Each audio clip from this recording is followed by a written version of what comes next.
तो नमस्कार दोस्तों, आज हम लोग क्लास 10th का जो फिजिक्स है उसका चैप्टर नंबर 1 प्रकाश का परावर्तन, इस वीडियो में उसको पूरी अच्छी तरह से समझेंगे और हर एक पॉइंट को अच्छे से लिखा गया है। तो अपने कॉपी लेकर बैठें और हर एक पॉइंट को नोट कर लें ताकि आपके एग्ज़ाम में एक भी क्वेश्चन ना छूटे। यहाँ पर ऑब्जेक्टिव और सब्जेक्टिव सारे टॉपिक को अच्छी तरह से समझाया गया है, तो आप इस वीडियो में बने रहिएगा अंत तक। चलिए इस वीडियो को स्टार्ट करते हैं। तो देखिए, इस चैप्टर का जो नाम है वो है प्रकाश में परावर्तन। इस चैप्टर का नाम क्या है? तो प्रकाश में परावर्तन। तो पहला नंबर पॉइंट है कि प्रकाश वह कारक है जिसकी सहायता से हम वस्तुओं को देखते हैं। तो प्रकाश क्या होता है? तो प्रकाश एक प्रकार की ऊर्जा होती है जिसकी सहायता से हम किसी वस्तु को देख पाते हैं। देखिए, जब प्रकाश किसी वस्तु पर यदि अगर पड़ता है तब वो प्रकाश फिर हमारी आंखों तक पहुंचता है, तब हम किसी वस्तु को देख पाते हैं। तो आप समझ गए होंगे कि हम किसी वस्तु को क्यों देख पाते हैं। तो जब उस पर प्रकाश पड़ता है और प्रकाश पड़ने के बाद वो प्रकाश हमारी आंखों तक पहुंचता है, तब हम किसी वस्तु को देख पाते हैं। इसके बाद अगला नंबर पॉइंट है कि प्रकाश तरंग के रूप में विद्युत चुंबकीय एवं अनुप्रस्थ तरंग है। तो प्रकाश क्या है? तो तरंग के रूप में विद्युत चुंबकीय एवं अनुप्रस्थ तरंग है। इसके बाद है प्रकाश की चाल सबसे अधिक निर्वात में यानी 3 × 10⁸ मीटर प्रति सेकेंड होती है।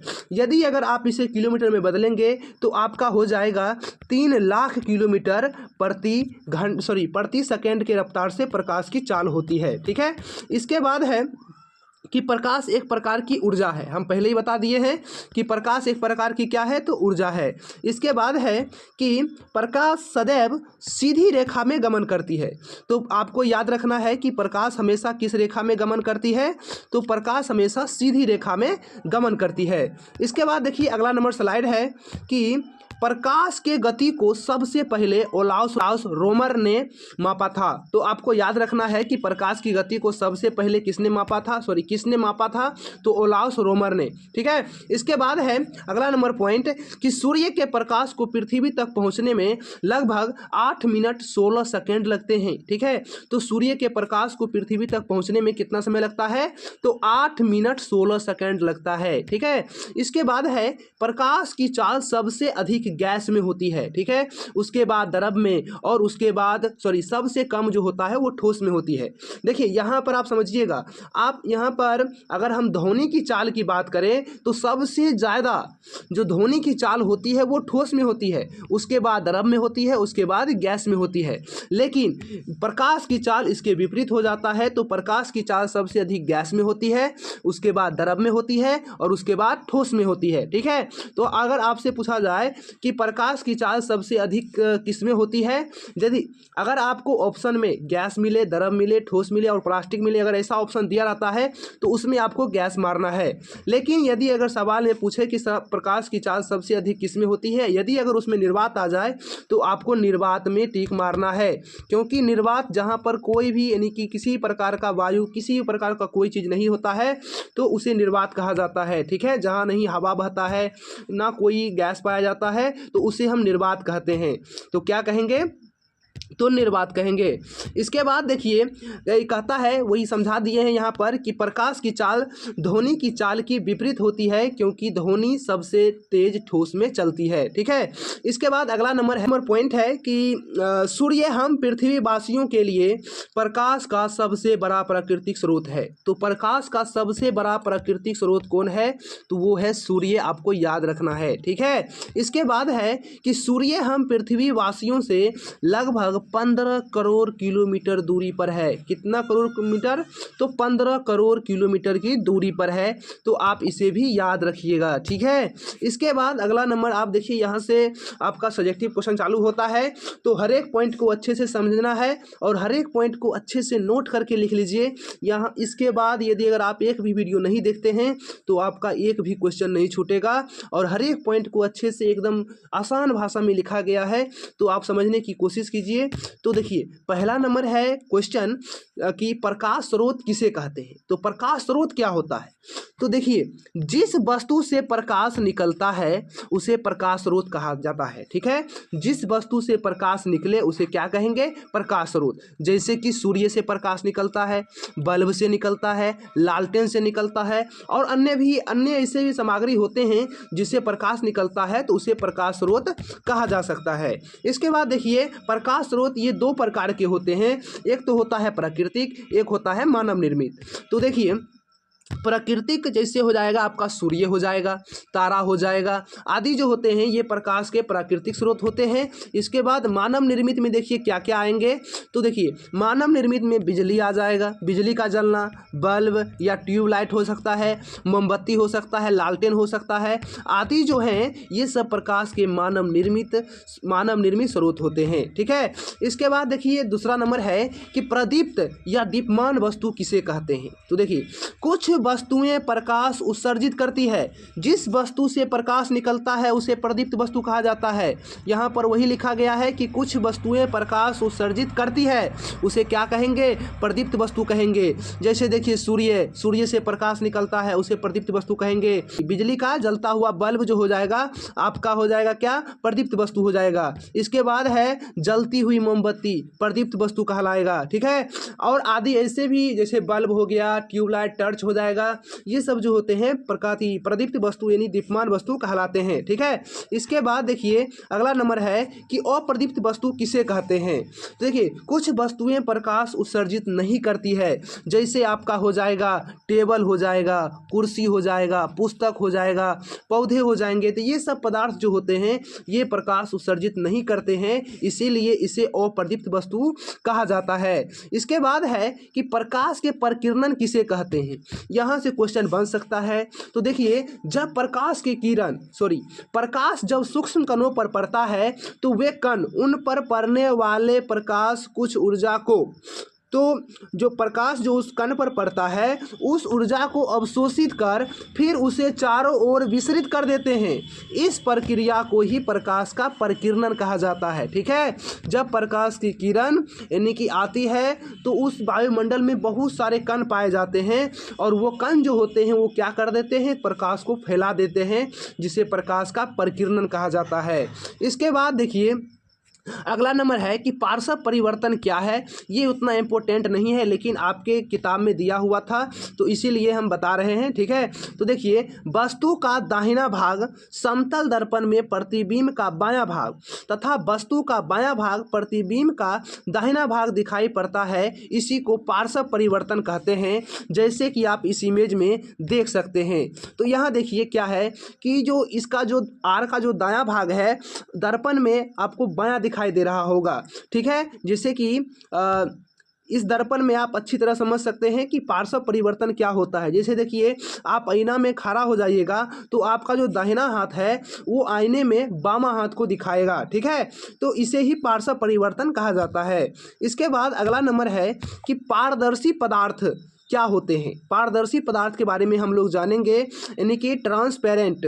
तो देखिए वे पदार्थ जिनसे होकर प्रकाश आसानी से पार कर जाता है उसे पारदर्शी पदार्थ कहा जाता है। वे पदार्थ जिनसे होकर प्रकाश आसानी से पार कर जाता है उसे क्या कहेंगे, पारदर्शी पदार्थ कहेंगे। जैसे कांच हो गया, कांच से प्रकाश आर पार हो जाती है, इसीलिए इसे पारदर्शी पदार्थ कहा जाता है। इसके बाद आपका पानी हो गया, पानी जो होता है जिसमें प्रकाश की चाल लगभग कितना होता है, तो 2.5 लाख किलोमीटर प्रति सेकंड होता है, तो आप लोग इसे भी याद रखिएगा। इसके बाद इसमें हवा, देखिए हवा भी पारदर्शी पदार्थ होते हैं। इसके बाद देखिए आप लोग पारभासी पदार्थ यानी ट्रांसल्यूसेंट, वे पदार्थ जो उन पर पड़ने वाले प्रकाश के एक छोटे से भाग को ही अपने से होकर जाने देते हैं उसे पारभासी पदार्थ कहा जाता है। जैसे मान लीजिए कोई यहाँ पर हमने पदार्थ ले लिया, इधर से यदि अगर हमने लाइट बारा, ठीक है, लाइट बारने के बाद ये यानी बहुत सारे प्रकाश इस पर पड़ता है, लेकिन अगर कुछ भाग ही अगर बाहर निकलता है तो इसे पारभासी पदार्थ कहा जाता है, यानी कि कुछ प्रकाश को ही अपने से होकर जाने देता है, इसीलिए इसे क्या कहा जाता है, तो पारभासी पदार्थ कहा जाता है। जैसे देख लीजिए आप लोग, यहाँ पर लिखा हुआ है कि घिसा हुआ कांच, अगर घिसा हुआ कांच में यदि अगर आप लाइट बारिएगा तो कुछ पदार्थ ही आर पार हो पाती, कुछ प्रकाश ही आर पार हो पाते हैं। इसके बाद है तेल लगा कागज़, जो तेल लगा हुआ कागज़ होता है, अगर उसमें भी यदि अगर हम प्रकाश को अगर दें तो वो कुछ आंशिक भाग को ही अपने से पार होने देता है। इसके बाद बैलून का रबर और आँख की पलक, इसके बाद हल्के बादल, कुहासा, ये सब जो होते हैं पारभासी पदार्थ के उदाहरण हैं। इसके बाद है कि अगला नंबर पॉइंट कि अपारदर्शी पदार्थ क्या होते हैं। ठीक है, तो देखिए वे पदार्थ जो प्रकाश को अपने से होकर नहीं जाने देते हैं वो पारदर्शी पदार्थ कहलाते हैं। जैसे लकड़ी हो गया, लोहा हो गया, पत्थर हो गया, और भी बहुत सारे ऐसे पदार्थ होते हैं जो अपने से होकर प्रकाश को जाने नहीं देते हैं। तो आप लोग इसे याद रखिएगा, उसे क्या कहेंगे, तो अपारदर्शी पदार्थ कहेंगे। ठीक है, इसके बाद देखिए अगला नंबर स्लाइड है कि प्रकाश की किरणें। ठीक है, तो इसको हम समझते हैं। ठीक है, तो देखिए किसी प्रदीप्त पदार्थ से प्रकाश सरल रेखा में सभी दिशाओं में जाता है। ठीक है, प्रदीप्त पदार्थ कहने का मतलब होता है कि जिस पदार्थ से प्रकाश निकल रहा है, और ये जब ये प्रकाश निकलता है तो सभी दिशाओं में, ठीक है, विस्तृत हो जाते हैं। ठीक है ना, तो एक सरल रेखा में चलने वाले प्रकाश को प्रकाश का किरण कहा जाता है। जब ये प्रकाश निकलता है तो एक सरल रेखा में गमन करता है, तो देखिए इसे क्या कहेंगे, इसे किरण कहेंगे। ठीक है, इसके बाद है किरण पुंज। प्रकाश की किरणों के समूह को क्या कहा जाता है, प्रकाश का किरण पुंज कहते हैं। ठीक है, ये मुख्यतः किरण पुंज जो होते हैं वो 3 प्रकार के होते हैं, तो आप लोग को इसे भी याद रखना है। पहला होता है अपसारी किरण पुंज, दूसरा होता है समांतर किरण पुंज, तीसरा होता है अभिसारी किरण पुंज। ठीक है, तो देखिए अपसारी किरण पुंज का यहाँ पर उदाहरण बताया गया है। जब एक बिंदु से प्रकाश निकलने के बाद यदि अगर वो फैल जाता है तो उसे अपसारी किरण पुंज कहते हैं। क्या कहेंगे, अपसारी किरण पुंज कहेंगे। इसके बाद देखिए समांतर किरण पुंज क्या होता है, तो जब देखिए प्रकाश की किरण अगर समांतर गुजर रही है तो उसे इस प्रकाश का क्या समांतर किरण पुंज बोलेंगे। क्या बोलेंगे, समांतर किरण पुंज बोलेंगे। और यदि अगर मान लीजिए प्रकाश की किरण एक बिंदु पर यदि अगर आकर मिलती है तो उसे क्या कहा जाता है, तो अपसारी किरण पुंज कहा जाता है। तो इसके अगला नंबर है देखिए यहाँ पर कि अपसारी किरण पुंज, तो इसे हम पहले ही समझा दिए हैं, तो आप लोग इसे देख लीजिएगा।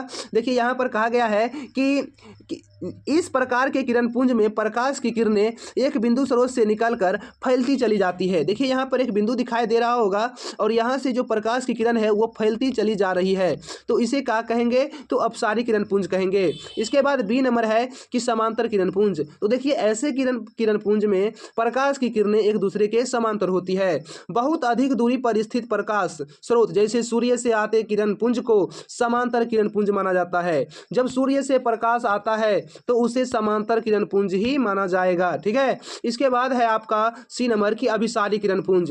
इस प्रकार के किरण पुंज में प्रकाश की किरणें एक बिंदु पर आकर मिलती है तो इसे क्या कहेंगे, अभिसारी किरण पुंज कहेंगे।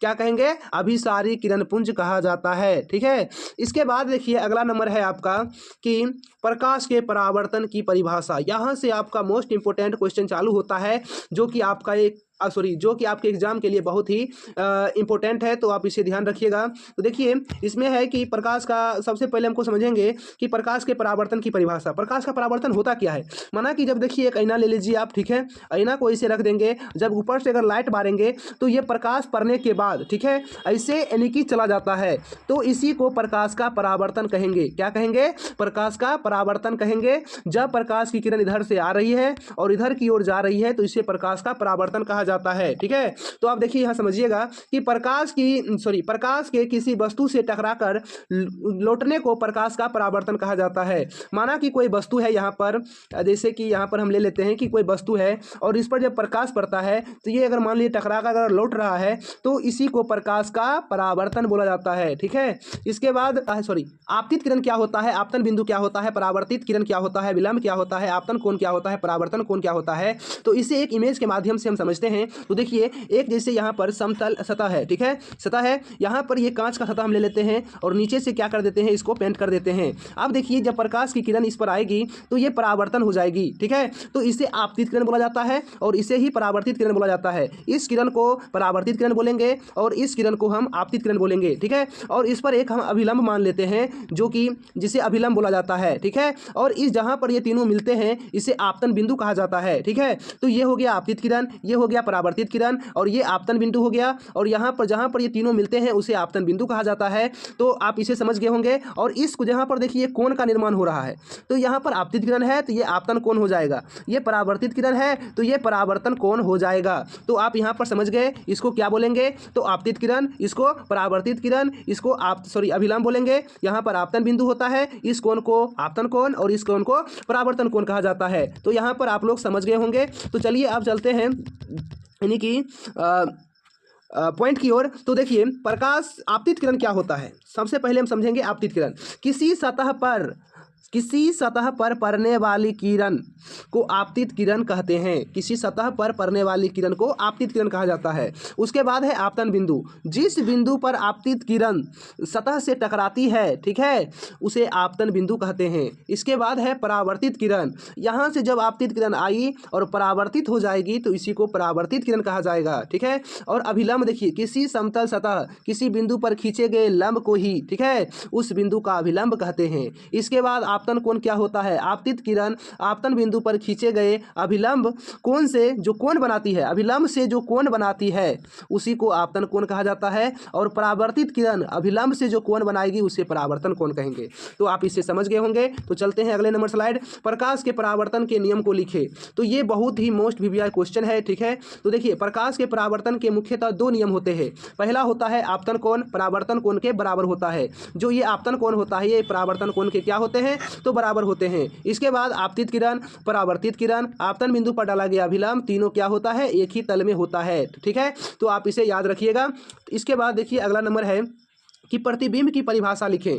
तो देखिए किसी बिंदु स्रोत से आती प्रकाश की किरणें दर्पण से परावर्तन के बाद जिस बिंदु पर मिलती है या जिस बिंदु से आती हुई प्रतीत होती है, जिस बिंदु पर मिलती हुई प्रतीत होती है उसे उस बिंदु स्रोत का प्रतिबिंब कहते हैं। तो यहाँ पर थोड़ा मिस्टेक है कि देखिए कि किसी बिंदु स्रोत से आती प्रकाश की किरणें दर्पण से परावर्तन के बाद जिस बिंदु पर मिलती है या जिस बिंदु पर मिलती हुई प्रतीत होती है, ठीक है, मिलती हुई प्रतीत होती है उसे क्या कहा जाता है, तो उसे प्रतिबिंब कहा जाता है। क्या कहेंगे, तो प्रतिबिंब कहेंगे, ठीक है। प्रतिबिंब जो होता है वो दो प्रकार के होते हैं। एक तो होता है वास्तविक प्रतिबिंब जिसे रियल इमेज कहा जाता है, एक होता है आभासी या काल्पनिक प्रतिबिंब जिसे वर्चुअल इमेज कहा जाता है, ठीक है। वास्तविक प्रतिबिंब किसी बिंदु स्रोत से आती हुई प्रकाश की किरणें दर्पण से परावर्तन के बाद जिस बिंदु पर वास्तव में मिलती है उसे वास्तविक प्रतिबिंब कहा जाता है। जैसे कि देखिए यहाँ पर एक दर्पण रखा गया है, ठीक है, तो यानी कि किसी बिंदु स्रोत से आती हुई प्रकाश की किरणें, किसी बिंदु स्रोत से ले लिए आती हुई प्रकाश की किरणें दर्पण से परावर्तन के बाद जिस बिंदु पर वास्तव में मिलती है उसे वास्तविक प्रतिबिंब कहते हैं। अगला देखिए इसमें पॉइंट है कि वास्तविक प्रतिबिंब को पर्दे पर प्राप्त किया जा सकता है। तो वास्तविक प्रतिबिंब को हम पर्दे पर प्राप्त कर सकते हैं। वास्तविक प्रतिबिंब वस्तु की अपेक्षा हमेशा उल्टा बनता है, इस बात को भी आप याद रखिएगा, ठीक है। और आभासी या काल्पनिक प्रतिबिंब क्या होता है, तो किसी बिंदु स्रोत से आती प्रकाश की किरणें दर्पण से परावर्तन के बाद जिस बिंदु पर मिलती हुई प्रतीत होती है उसे आभासी प्रतिबिंब कहा जाता है। आभासी प्रतिबिंब को हम पर्दे पर प्राप्त नहीं कर सकते हैं। इसके बाद याद रखिएगा कि आभासी प्रतिबिंब जो होता है हमेशा सीधा बनता है, ठीक है। इसके बाद देखिए अगला नंबर है कि समतल दर्पण कैसे बनाया जाता है। तो देखिए तो समतल दर्पण किसी साधारण कांच के एक सतह पर सिल्वर ब्रोमाइड AgBr की परत चढ़ाकर समतल दर्पण बनाया जाता है। इसकी फोकस दूरी अनंत होती है। तो समतल दर्पण की फोकस दूरी कितनी होती है, तो अनंत होती है, आप इसे भी याद रखिएगा। इसके बाद देखिए समतल दर्पण द्वारा बना प्रतिबिंब की विशेषता को लिखें। तो समतल दर्पण से बने प्रतिबिंब निम्नलिखित विशेषता है। समतल दर्पण कहने का मतलब यह हुआ कि जो हमारे घर में जो आईना होता है उसे ही समतल दर्पण कहा जाता है, ठीक है। तो अब देखिए समतल दर्पण से बने प्रतिबिंब की निम्नलिखित विशेषताएं हैं। पहला नंबर है कि प्रतिबिंब दर्पण के क्या होता है, पीछे बनता है। उसके बाद प्रतिबिंब का आकार वस्तु के आकार के क्या होता है, तो बराबर होता है। इसके बाद है प्रतिबिंब वस्तु की अपेक्षा सीधा बनता है। प्रतिबिंब पार्श्विक रूप से उल्टा बनता है। पार्श्विक रूप से कहने का मतलब होता है कि जब समतल दर्पण में प्रतिबिंब बनता है तो हमारा दाहिना भाग दर्पण का बामा भाग होता है, ठीक है, तो इसे ही पार्श्विक रूप से उल्टा कहा जाता है। इसके बाद है कि प्रतिबिंब आभासी होता है, अतः इसे पर्दे पर प्राप्त नहीं कर सकते हैं। तो समतल दर्पण द्वारा बने प्रतिबिंब को हम पर्दे पर प्राप्त नहीं कर सकते हैं। इसके बाद होता है कि प्रतिबिंब दर्पण से उतना ही पीछे बनता है जितना वस्तु दर्पण के आगे रहता है। तो समतल दर्पण में प्रतिबिंब दर्पण से उतना पीछे बनता है जितना वस्तु दर्पण के आगे होता है, ठीक है। तो इसके बाद है, तो देखिए गोलीय दर्पण की परिभाषा। तो अब यहाँ से बहुत ही भिवियाय क्वेश्चन आएगा, ठीक है, तो आप इसे हर एक पॉइंट को अच्छे से समझिएगा। तो देखिए गोलीय दर्पण उस दर्पण को कहते हैं जिसकी परावर्तक सतह किसी खोखले गोले का एक भाग होता है। जैसे कि आप ये देख सकते हैं, तो इसको क्या बोलेंगे, गोलीय दर्पण बोलेंगे, ठीक है।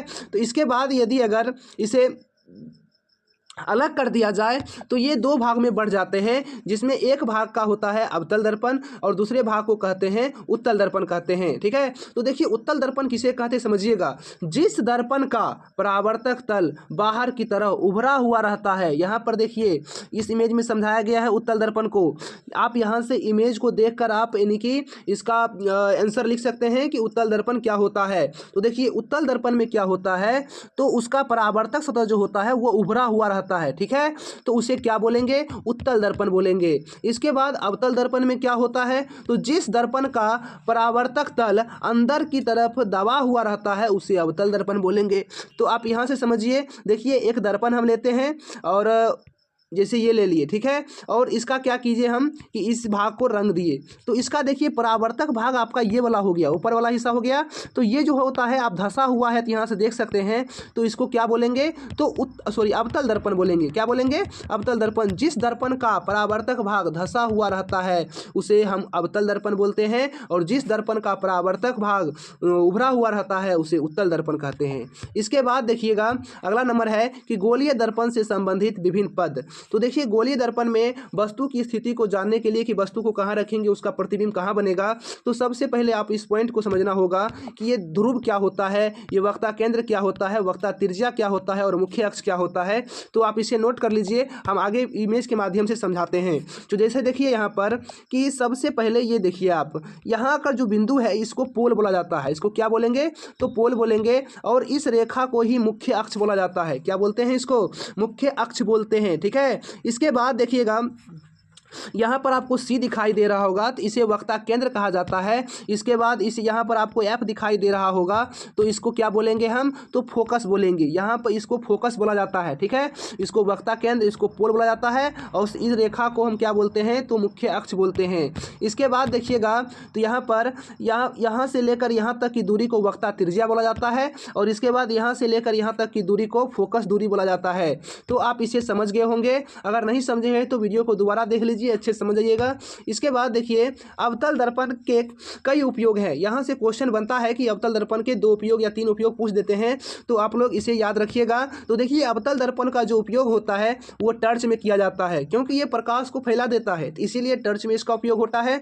इसके बाद हो जाएगा आपका दूसरा नंबर सर्च लाइट में। सर्च लाइट मतलब खोजने वाला लाइट जो होता है, ठीक है, तो उसे क्या, उसमें भी आपको अवतल दर्पण का ही उपयोग होता है। इसके बाद कारों की हेडलाइट के परावर्तक के रूप में किया जाता है। जो कार का जो हेडलाइट होता है उसको उसमें क्या होता है, आपका अवतल दर्पण का उपयोग होता है। डॉक्टरों द्वारा आंख, कान, नाक और गले का निरीक्षण करने में भी इसका उपयोग किया जाता है अवतल दर्पण को। अब देखिए डॉक्टर इसका उपयोग काहे करते हैं, तो देखिए डॉक्टर इसका उपयोग इसलिए करते हैं ताकि यानी कि जो कान में जो होता है कोई भी कीड़ा हो तो उसको यानी कि बड़ा करके दिखा दे। इसमें जो होता है इमेज थोड़ा बड़ा बनता है, ठीक है, और कैसे इमेज बनता है, बड़ा छोटा सब बनता है, हम आगे बताएंगे, ठीक है। इसके बाद 5 नंबर में है कि पार्लरों और सैलून में भी इसका उपयोग किया जाता है, क्योंकि हम अवतल दर्पण में बता दिए हैं कि प्रतिबिंब बड़ा बनता है, तो इसमें छोटे छोटे दाढ़ी का जो होता है ना वो भी इमेज आपको दिखाई दे देगा। जैसे कि यहाँ पर आप देख सकते हैं सैलून में क्या हो गया है, तो सब यहाँ पर देख सकते हैं कि लड़के जो है वो दाढ़ी बना रहा है, ठीक है, या बाल बनवा रहा है। इसके बाद देखिए उत्तल दर्पण के कई उपयोग हैं। तो पहला है कि मोटर गाड़ियों में पीछे की वस्तु देखने के लिए उत्तल दर्पण का उपयोग किया जाता है, जो कि आप देख सकते हैं यहाँ इमेज में गाड़ी के जो साइड में जो रोथी लगा हुआ है, लेंस लगा हुआ है, सॉरी दर्पण लगा हुआ है, वो उत्तल दर्पण है। क्या है? वो उत्तल दर्पण है। ठीक है। इसके बाद सड़कों पर लगी बत्तियां सिग्नल में परावर्तक के रूप में जो होता है उत्तल दर्पण का ही उपयोग किया जाता है। इसके बाद है कि अवतल दर्पण में प्रतिबिंब की स्थिति और वस्तु की स्थिति को अब हम समझेंगे। तो देखिए सबसे पहला नंबर है कि यदि अवतल दर्पण में वस्तु को जब अनंत पर रखा जाता है तब उसका प्रतिबिंब कहाँ बनता है। तो देखिए अगर किसी वस्तु को अवतल दर्पण के सामने अनंत पर रखा जाए तो उसका प्रतिबिंब दर्पण के फोकस पर बनता है। कहाँ बनता है? तो फोकस पर बनता है और यह प्रतिबिंब वास्तविक, उल्टा और बहुत छोटा होता है। ठीक है। इसके बाद दूसरा नंबर पॉइंट है कि अवतल दर्पण में जब वस्तु को अनंत और वक्ता केंद्र के बीच रखा जाए, ये देखिए आपका अनंत हो गया और ये वक्ता केंद्र, इसके बीच में यदि अगर वस्तु को रखा जाए तब उसका प्रतिबिंब कहाँ बनता है। तो देखिए अवतल दर्पण में जब वस्तु को वक्ता केंद्र और अनंत के बीच रखी जाती है तो उसका प्रतिबिंब वक्ता केंद्र, यहां पर देखिए वक्ता केंद्र और फोकस के बीच बनता है। और याद रखिएगा कि इस स्थिति में प्रतिबिंब वास्तविक, उल्टा होता है और आकार में छोटा होता है। तो इस स्थिति में क्या हो जाता है? तो जो प्रतिबिंब जो बनता है वो वस्तु से उल्टा बनता है, वास्तविक बनता है और आकार में आप देख सकते हैं कि छोटा बनता है। ठीक है। इसके बाद है अगला नंबर है कि अवतल दर्पण में जब वस्तु को वक्ता केंद्र पर रखा जाता है तब उसका प्रतिबिंब कहाँ बनता है। तो आप इसे भी समझिए। देखिए अगर कोई वस्तु अवतल दर्पण के वक्ता केंद्र पर रखी जाती है, ठीक है, तो उसका प्रतिबिंब वक्ता केंद्र पर ही बनता है। यदि देखिए एक अवतल दर्पण ले लिए हम, ठीक है, अवतल दर्पण में क्या होता है कि जब वस्तु को वक्ता केंद्र पर रखते हैं तो उसका प्रतिबिंब वक्ता केंद्र पर ही बनता है। लेकिन याद रखिएगा, ठीक है, कि यह प्रतिबिंब वास्तविक होता है, उल्टा होता है और वस्तु के आकार के बराबर होता है। तो यहाँ से आपका ऑब्जेक्टिव प्रश्न भी बनेगा कि बताइए अवतल दर्पण में वस्तु को कहाँ रखने पर जो जितना बड़ा वस्तु है उतना ही बड़ा प्रतिबिंब बनेगा। तो वक्ता केंद्र को आप याद रखिएगा। ठीक है। इसके बाद है आपका कि जब वस्तु को वक्ता केंद्र और फोकस के बीच रखा जाए तब उसका प्रतिबिंब कहाँ बनेगा। देखिए जब कोई वस्तु अवतल दर्पण के फोकस और वक्ता केंद्र के बीच रखी जाती है तो उसका प्रतिबिंब वक्ता केंद्र और अनंत के बीच बनता है। देखिए यहाँ पर जब वस्तु को अगर हम वक्ता केंद्र और फोकस के बीच रखेंगे तो जो उसका जो प्रतिबिंब बनेगा वो अनंत और वक्ता केंद्र के बीच बनेगा। ठीक है। और याद रखिएगा ये जो प्रतिबिंब होगा आपका ये उल्टा बनेगा और वस्तु के आकार से बड़ा बनेगा और ये प्रतिबिंब आपका वास्तविक बनेगा। ठीक है। इसके बाद देखिए अगला नंबर 5 नंबर पॉइंट है कि जब वस्तु को फोकस पर रखा जाता है तो उसका प्रतिबिंब कहाँ बनेगा। ठीक है। तो देखिए इसको समझते हैं कि जब किसी वस्तु को अवतल दर्पण के मुख्य फोकस पर रखा जाता है, ठीक है, जब वस्तु को फोकस पर रखेंगे तब जो उसका प्रतिबिंब बनेगा वो अनंत पर बनेगा और वह अत्यधिक बड़ा बनेगा, वास्तविक बनेगा और उल्टा बनता है। ठीक है। तो आप इसे भी याद रखिए, ये ऑब्जेक्टिव में पूछ सकता है। ठीक है। 6 नंबर पॉइंट है कि जब वस्तु को अवतल दर्पण के फोकस और ध्रुव के बीच रखा जाए तो उसका प्रतिबिंब कहाँ बनेगा। तो देखिए जब वस्तु को यदि अगर हम फोकस और ध्रुव के बीच रखते हैं तो इसका जो प्रतिबिंब होता है ये दर्पण के पीछे बनता है। जब भी याद रखिएगा दर्पण के पीछे प्रतिबिंब बनेगा तो वो प्रतिबिंब हमेशा आभासी बनता है और सीधा बनता है। तो यानी कि फोकस और ध्रुव के बीच यदि अगर वस्तु को रखेंगे अवतल दर्पण में तो उसका इमेज दर्पण के पीछे बनेगा और आभासी बनेगा, सीधा बनेगा और बड़ा बनेगा। ठीक है। इसके बाद ये अवतल दर्पण की स्थिति थी। अब इसके बाद हम उत्तल दर्पण में वस्तुओं की स्थिति एवं प्रतिबिंब की स्थिति को देखेंगे। इसमें सिर्फ 2 ही पॉइंट होते हैं तो अच्छे से इसको हम समझेंगे। ठीक है। तो देखिए उत्तल दर्पण में यदि अगर वस्तु को अनंत पर रखा जाए तब उसका प्रतिबिंब कहाँ बनेगा। तो देखिए उत्तल दर्पण में क्या होता है कि 2 ही स्थिति होती है। पहला तो होता है आपका अनंत और उसके बाद ध्रुव होता है, क्योंकि इसका जो फोकस जो होता है वो दर्पण के पीछे होता है। ठीक है। और वक्ता केंद्र भी दर्पण के पीछे होता होता है, तो इसीलिए इसमें सिर्फ दो ही स्थिति होती है, या तो वस्तु को हम अनंत पर रख सकते हैं या ध्रुव या फिर अनंत के बीच रख सकते हैं, ध्रुव और अनंत के बीच, यानी कि दो स्थिति है। ठीक है, तो दो ही स्थिति से क्वेश्चन बनता है, तो आप इसे याद रखिएगा। तो इसको हम समझाते हैं। तो देखिए पहला नंबर है कि उत्तल दर्पण में यदि अगर वस्तु को अनंत पर रखा जाए तब उसका प्रतिबिंब, तो आप देखिए अगर कोई वस्तु उत्तल दर्पण के सामने अनंत पर रखी जाए तब उसका जो प्रतिबिंब बनेगा वह मुख्य फोकस पर बनता है। यह प्रतिबिंब बहुत छोटा होता है, यहाँ पर देख सकते हैं प्रतिबिंब बन रहा है लेकिन बहुत ही छोटा है। ठीक है, और इसका आकार जो होता है बिंदु जैसा होता है। यह प्रतिबिंब आभासी होता है और सीधा होता है। तो उत्तल दर्पण में एक पॉइंट को आप याद रखिएगा, इसमें केवल आभासी प्रतिबिंब बनता है और सीधा बनता है और वस्तु से छोटा ही बनता है। ठीक है, इसके बाद है कि दूसरा नंबर पॉइंट कि यदि उत्तल दर्पण में वस्तु को अनंत पर और ध्रुव के बीच रखा जाए, अनंत और ध्रुव के बीच रखा जाए तब उसका प्रतिबिंब कहाँ बनेगा।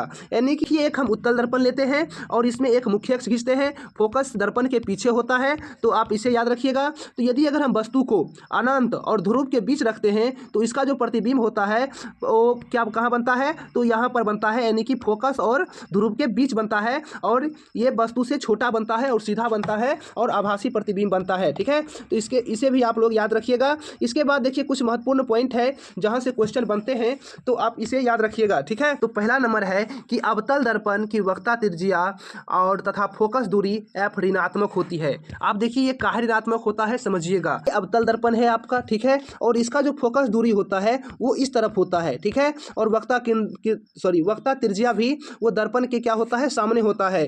तो इसीलिए इसका जो फोकस दूरी होता है, आप यानी कि जब 10वां में आप निर्देशांक ज्यामिति पढ़ेंगे तो आप लोगों को पता होना चाहिए कि जो ये भाग होता है ये प्लस वाला होता है और ये भाग जो होता है ये माइनस वाला होता है। तो इसीलिए यदि अगर इधर फोकस है और वक्रता केंद्र है तो ये जो हो जाएगा आपका ये माइनस हो जाएगा। ठीक है, तो आप अवतल दर्पण में जो वक्रता त्रिज्या होगी और फोकस दूरी होगी वो आपका क्या होगा, तो माइनस यानी ऋणात्मक होगा। देखिए दूसरा नंबर पॉइंट है उत्तल दर्पण। तो उत्तल दर्पण में आप याद रखिएगा इसका जो फोकस दूरी होता है, ठीक है, और वक्रता त्रिज्या जो होता है, ठीक है, ये क्या होता है, दर्पण के पीछे होता है। तो यहाँ पर जो फोकस दूरी और वक्रता त्रिज्या होगी वो धनात्मक होगी, यानी कि प्लस में होगी। ठीक है, इसके बाद देखिए एक क्वेश्चन होता है कि आवर्धन क्या होता है। ठीक है ना, तो देखिए प्रतिबिंब की ऊंचाई और वस्तु की ऊंचाई के अनुपात को ही आवर्धन कहा जाता है, जो कि सो सिंपल है। यानी कि प्रतिबिंब की ऊंचाई और वस्तु की ऊंचाई को क्या बोलेंगे, आवर्धन बोलेंगे, और आवर्धन को m से सूचित किया जाता है। इसके बाद देखिए दर्पण सूत्र से भी ऑब्जेक्टिव प्रश्न बनता है, तो आप इसे भी याद रखिएगा। तो देखिए गोलीय दर्पण के लिए वस्तु की दूरी जो होती है वो u होती है, क्या होती है,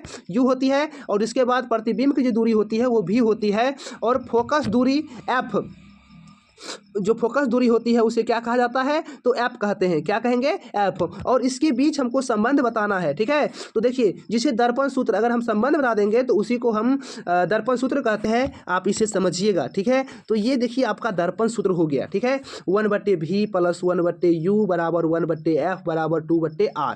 अब देखिए यहाँ पर कुछ पॉइंट को आपको समझना पड़ेगा, तब आप समझ पाइएगा कि 2/r कैसे हो जाता है। ठीक है, तो देखिए यहाँ पर समझिए, यहाँ पर एक हम दर्पण लेते हैं और उस दर्पण का नाम है अवतल दर्पण। यहाँ देखिए ये मुख्य अक्ष है, यहाँ पर क्या होता है, ये तो फोकस होता है और ये वक्रता केंद्र होता है। यहाँ से यहाँ तक की दूरी को फोकस दूरी कहा जाता है और यहाँ से यहाँ तक की दूरी को वक्रता त्रिज्या कहा जाता है।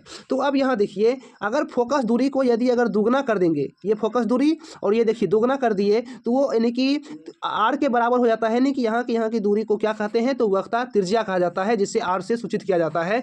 आप लोग इसे याद रखिएगा। तो यहाँ से लेकर यहाँ तक की दूरी, यानी फोकस दूरी को अगर दुगना कर देंगे तो यहाँ से यहाँ तक की दूरी निकल जाएगा, जिसे क्या कहेंगे, r, यानी कि वक्रता त्रिज्या कहेंगे। तो यहाँ से आप लोग एक पॉइंट याद रखिएगा, जो फोकस दूरी होती है वो वक्रता त्रिज्या की आधी होती है, और वक्रता त्रिज्या जो होता है वो फोकस दूरी का क्या होता है, तो 2 गुना होता है। कितना होता है, तो 2 गुना होता है, जिसे आपको याद रखना पड़ेगा। ठीक है, और ये क्वेश्चन ऑब्जेक्टिव में आ सकता है। ठीक है, तो चलिए ये वीडियो जो है यहीं पर अंत करते हैं। और कैसा लगा ये वीडियो आपको, अगर आपके लिए थोड़ा भी फायदेमंद हो तो जरूर वीडियो को लाइक कीजिए, अपने दोस्त को शेयर कीजिए, थोड़ा चैनल को सब्सक्राइब कर लीजिएगा, क्योंकि न्यू चैनल है, थोड़ा व्यू कम आता है। तो यदि अगर आप लोग सपोर्ट कीजिएगा तो इससे अच्छे भी नोट्स हम लाएंगे, जो कि आपके एग्जाम के दृष्टिकोण से बहुत ही महत्वपूर्ण होगा। तो चलिए मिलते हैं नेक्स्ट वीडियो में, तब तक के लिए जय हिंद, जय भारत।